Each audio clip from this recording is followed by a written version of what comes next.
എല്ലാവർക്കും എൻ്റെ പുതിയൊരു വീഡിയോയിലേക്ക് സ്വാഗതം. നമ്മുടെ സംസ്ഥാനത്തെ സാമൂഹ്യ സുരക്ഷാ ക്ഷേമനിധി ബോർഡ് പെൻഷൻ വാങ്ങുന്ന 68 ലക്ഷത്തോളം ഗുണഭോക്താക്കൾക്ക് സന്തോഷകരമായ ഒരു വാർത്തയാണ് ഇപ്പോൾ നമുക്ക് വന്നിരിക്കുന്നത്.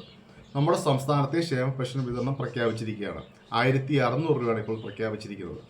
അത് ഈ വെള്ളിയാഴ്ച മുതൽ വിതരണം ആരംഭിക്കും എന്നുള്ളൊരു പ്രഖ്യാപനം ഇപ്പോൾ വന്നിരിക്കുകയാണ്. 20-ാം തീയതി മുതലാണ് വിതരണം ആരംഭിക്കുന്നത്. അപ്പോൾ നമുക്ക് മാർച്ച് മാസം വരെയുള്ള പെൻഷനാണ് ഇപ്പോൾ ലഭിച്ചിരിക്കുന്നത്. ഇനി ഇപ്പോൾ ഏപ്രിൽ മാസത്തെ ക്ഷേമ പെൻഷൻ വിതരണമാണ് ലഭിക്കുന്നത്.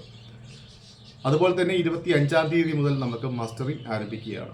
ഇപ്പം 2024 ഡിസംബർ 31 വരെ പെൻഷൻ വാങ്ങിച്ചിട്ടുള്ളവർ ഈ മസ്റ്ററിംഗ് ചെയ്യേണ്ടതാണ്. അതിനുശേഷം 2025 ജനുവരി മുതൽ പെൻഷൻ വാങ്ങിച്ചിട്ടുള്ളവർ ഇപ്പോൾ മസ്റ്ററിംഗ് ചെയ്യേണ്ട ആവശ്യമില്ല. 2024 ഡിസംബർ 31 വരെയുള്ളവർക്കാണ് മസ്റ്ററിംഗ് ചെയ്യേണ്ടത്. അതുപോലെ തന്നെ നിരവധി ആൾക്കാർക്ക് ഇപ്പോഴും കേന്ദ്രത്തിൻ്റെ വിഹിതമായ തുക ലഭിക്കുന്നില്ല എന്നൊക്കെ പറയുന്നുണ്ട്. നിങ്ങൾ DBT അപ്ഡേറ്റ് ചെയ്യാതെ നിങ്ങൾക്ക് ഈ ഒരു കേന്ദ്ര വിഹിതം ലഭിക്കില്ല. അതവിടെ ബ്ലോക്കായി പോകും. PFMSൽ ബ്ലോക്കായി കഴിഞ്ഞാൽ അത് കിട്ടാൻ ഇച്ചിരി ഒരു സമയമെടുക്കുന്നതാണ്. DBT അപ്ഡേറ്റ് ചെയ്യുക. ഏതെങ്കിലും ഒരു സമയത്ത് നിങ്ങളുടെ ആ മുടങ്ങിയ തുകകളെല്ലാം നിങ്ങളുടെ അക്കൗണ്ടിലേക്ക് വരുന്നതാണ്. ഓക്കെ, അപ്പോൾ ഇതൊക്കെയാണ് ഇപ്പോൾ നമുക്ക് വന്നിരിക്കുന്ന അപ്ഡേഷൻ. അപ്പോൾ എൻ്റെ വീഡിയോ ഇഷ്ടമായെങ്കിൽ സബ്സ്ക്രൈബ് ചെയ്യാനും ലൈക്ക് ചെയ്യാനും മറക്കരുത്.